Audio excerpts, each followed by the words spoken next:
नमस्कार दोस्तों। आप जब भी किसी से बातचीत करते हो तो आप कई सारे सवाल पूछते हो, आप कई सारे सवालों के जवाब देते हो। आज की कक्षा में हम सीखेंगे कि अंग्रेजी में सही तरीके से सवाल कैसे पूछा जाता है। तो चलिए फिर सीखते हैं। ई से इंग्लिश में आपका स्वागत है। You see, sir, I can talk English, I can walk English, I can laugh English because English is a very funny language. आज की ये कक्षा खत्म होते होते आप कई सारे सवाल बनाना सीख जाओगे, पर जरूरी ये है कि आप मेरे साथ प्रैक्टिस करें। हम इन सवालों को दो हिस्से में बांटेंगे। एक साधारण सवाल जैसे क्या, कब, कैसे, कहाँ, और दूसरा वैसे सवाल जिनका जवाब हाँ या ना में दिया जाता है। तो सबसे पहले हम सबसे आम और सबसे जरूरी सवाल के बारे में बात करेंगे।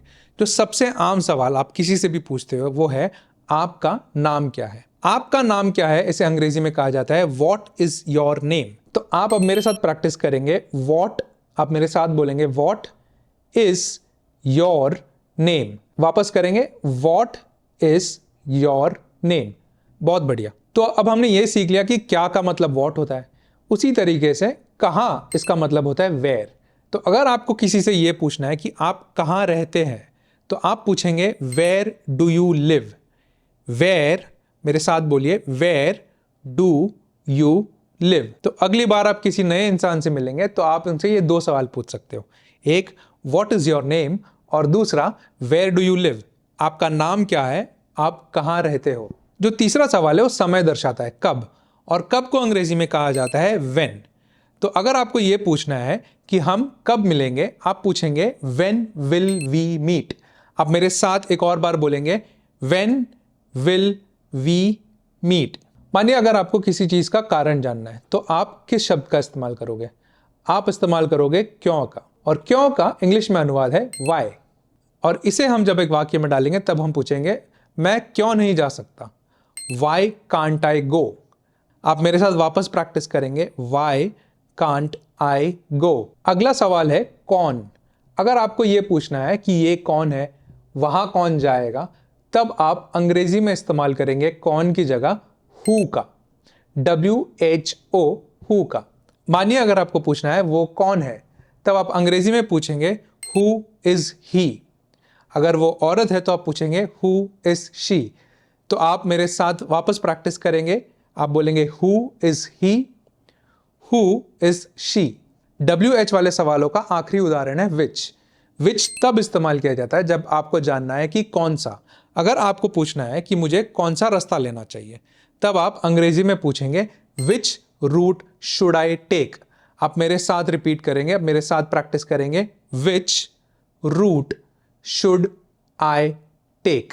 अब तक हमने अंग्रेजी में कई सारे सवाल बनाने सीख लिए और अब हम थोड़े और प्रैक्टिस करेंगे, और इस प्रैक्टिस में आपको बिल्कुल मेरे साथ बोलना है। तो सबसे पहले उसका नाम क्या है, वॉट इज हिज नेम। आप मेरे साथ बोलेंगे वॉट इज हिज नेम, जिसका मतलब है उसका नाम क्या है, वो दुखी क्यों है। इसको अंग्रेजी में पूछा जाता है वाई इज ही सैड। आप मेरे साथ बोलेंगे Y is he sad.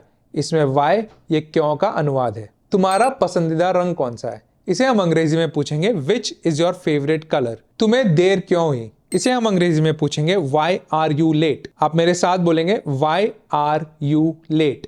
Y ये अंग्रेजी में क्यों का अनुवाद है। अब हमने WH वाले कई सारे सवाल सीख लिए और हमने बहुत प्रैक्टिस भी कर लिया। अगर आपको वापस ये सुनने की जरूरत है तो प्लीज इस वीडियो को पीछे लेके जाइए और वापस इन सारे सवालों का प्रैक्टिस कीजिए।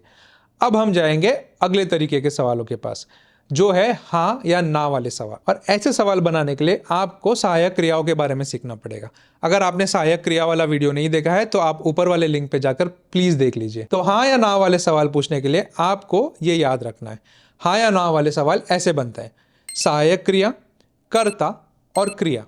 तो अगर आपको मुझे पूछना है कि क्या मुझे तैरना आता है, तो आप मुझे पूछेंगे कैन यू स्विम। हाँ या ना वाले सवाल हिंदी में तो बड़े सरल है, आपको ज्यादातर क्या का इस्तेमाल करना पड़ता है, बट अंग्रेजी में आपको अलग अलग चीजों के लिए अलग अलग शब्दों का इस्तेमाल करना पड़ेगा। मैं आपको 3 उदाहरण दूंगा। हम 3 तरीके के हाँ या ना वाले सवाल सीखेंगे।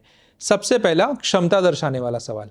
अगर आपको किसी की क्षमता जाननी है, जैसे अगर आपको मुझसे पूछना है कि क्या मैं तैर सकता हूं, तब आप मुझसे पूछोगे कैन यू स्विम। आप पूछिए कैन यू स्विम।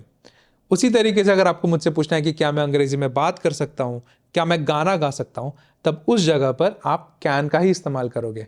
तो हम प्रैक्टिस करेंगे, can you speak in English. आप मेरे साथ बोलिए, can you speak in English. Can you sing, क्या आप गा सकते हो? Can you sing. आप मेरे साथ बोल रहे हो, राइट? Can you sing. अब हम दूसरे तरीके के सवाल के बारे में सीखेंगे, जो अनुमति लेने वाले सवाल है। तो अनुमति लेने के लिए आप कैन का तो इस्तेमाल कर ही सकते हो, आप उसी तरीके से मे का भी इस्तेमाल कर सकते हो। अगर आपको एक कमरे में आना है और अगर आपको अंदर जाने की अनुमति लेनी है, तब आप पूछोगे, क्या मैं अंदर आ सकता हूँ? उसी तरीके से आप अंग्रेजी में पूछोगे, कैन आई कम इन। आप मेरे साथ बोलिए, कैन आई कम इन। और आप ये भी पूछ सकते हो, मे आई कम इन। आपको मेरे साथ ही बोलना है, मे आई कम इन। बहुत बढ़िया। अब जो तीसरे तरीके का सवाल है, अगर आपको मुझसे ये पूछना है कि क्या मैं ये कार्य करने वाला हूँ, जैसे अगर आपको मुझसे पूछना है कि क्या मैं ये किताब पढ़ने वाला हूँ या क्या मैं वहां जाने वाला हूँ, तब आप अंग्रेजी में क्या की जगह इस्तेमाल करोगे? विल का। तो अब हम साथ में प्रैक्टिस करेंगे। Will you read this book, क्या आप ये किताब पढ़ने वाले हो? Will you read this book. आप मेरे साथ बोलिए, will you read this book. Will you go there, क्या आप वहां जाओगे? Will you go there. Will you go there. हमने अब तक बहुत सारे सवाल बनाना सीख लिया। आपको अब इन सवालों का आपके जीवन में इस्तेमाल करना है। आप जब भी किसी से कुछ बात कर रहे होंगे और जब भी आपको कुछ सवाल पूछना है, तब आपको इन सवालों का इस्तेमाल करना है। और कोई भी भाषा सीखने का बस यही एक तरीका है, आपको आपके रोज के बोलबाले में, रोज की बातचीत में इन शब्दों का, इन वाक्यों का इस्तेमाल करना पड़ेगा। और अगर आपको अंग्रेजी और गहराई से सीखनी है, तो आप स्क्रीन पर आए हुए कोई भी वीडियो देख सकते हो। धन्यवाद।